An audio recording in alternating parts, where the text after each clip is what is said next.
आज से लगभग 20 करोड़ साल पहले पैंजिया महाद्वीप टूटना शुरू हो गया।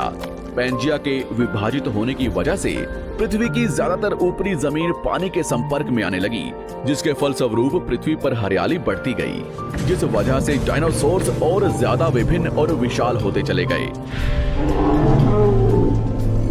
डायनासोर्स ने आने वाले लगभग 20 से 30 करोड़ सालों तक पृथ्वी पर राज किया। उस वक्त डायनासोर्स समुद्र से लेकर जमीन और आसमान तक पूरी पृथ्वी पर राज किया करते थे। इस दौरान अफ्रीका से टूटा भारत सीधे आकर आज के तिब्बत से टकराया और इस टकराव की वजह से हिमालय का निर्माण हुआ। आज से लगभग 6.5 करोड़ साल पहले पृथ्वी की तरफ आज के माउंट एवरेस्ट से भी बड़ा लगभग 4.5 लाख करोड़ किलो जितना वजनिया उल्कापिंड लगभग 80,000 किलोमीटर प्रति घंटे की स्पीड से पृथ्वी की तरफ आ रहा था। पृथ्वी की सतह को छूते ही उसमें भयंकर आग लगी और वो जलते हुए सीधा पृथ्वी से टकराया। इस टकराव से निकलने वाली ऊर्जा आज के 10 करोड़ परमाणु बम एक साथ फटने के बराबर थी।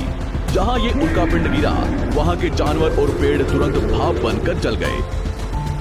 गिरते ही पृथ्वी पर पूरी तरह धूल फैलने लगी, समुद्र में भयंकर बाढ़ आने लगी। भूकंप और आग ने पृथ्वी को जलाना शुरू कर दिया। कुछ ही घंटों में पूरी पृथ्वी के वातावरण में हानिकारक गैस और धूल की वजह से पृथ्वी नर्क हो चुकी थी। डायनासोर्स घुटन, आग और भूखमरी से पूरी तरह विलुप्त हो गए। इस वक्त हमारे पूर्वज जमीन के अंदर रहा करते थे, जिसके कारण वो इस विशाल प्रलय से बच गए। पृथ्वी का वातावरण पूरी तरह से काला और अंधेरा हो चुका था, जिससे धूप भी जमीन तक नहीं पहुंच पा रही थी। पृथ्वी के पेड़ और ज्यादातर जानवर विलुप्त हो गए। वातावरण में धूल और हानिकारक गैस के कारण पृथ्वी पर फिर से एसिड की वर्षा शुरू हो गई और फिर पृथ्वी ठंडी होकर बर्फ से ढक गई। लेकिन इस बार पृथ्वी की बर्फ लाखों सालों तक नहीं जमी रही और 80 से 90 हजार साल बाद ये बर्फ पिघलनी शुरू हो गई। जैसे ही धरती पर वातावरण फिर से पहले जैसा होने लगा, वैसे ही ये छोटे जीव जमीन से बाहर आना शुरू हो गए।